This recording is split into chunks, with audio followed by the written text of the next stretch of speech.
Orthopedics is very rewarding in that we have clear problems and clear solutions oftentimes. It's very satisfying to have someone come to you with a problem that they've been dealing with for a long time and have a straightforward solution. Being able to apply technique, technology, and just good clinical know-how to make a difference in people's lives. I think arthroplasty is one of the best.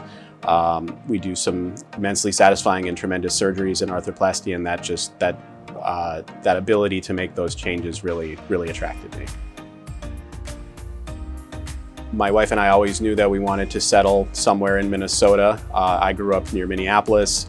My parents lived in the St. Cloud area for about 16 years, so I am familiar with the community and the territory, and it seemed like a good place to come and start my career and really serve the community up here. This is a tremendous community that has a lot of emphasis on education, on good community building. There's a lot of growth potential. It's just a very comfortable and welcoming environment.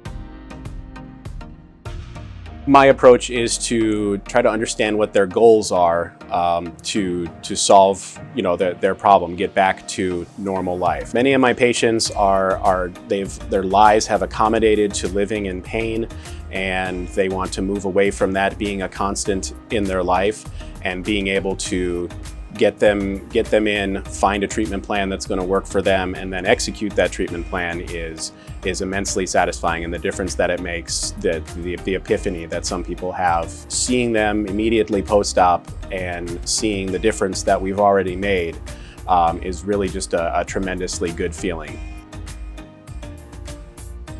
The relationship with the University of Minnesota is a tremendous part of this practice. It connects us and allows us to have academic relationships with the folks down in the cities. We talk as a group almost weekly about complex problems that we're seeing, trends we're seeing in our practices, and it's been a tremendous opportunity to translate a lot of what we collaborate with the cities on up here to our practice here in St. Cloud. Our collaboration shows that we're just charging forward into the future, and the next 10 to 20 years of practice is going to be a very exciting time.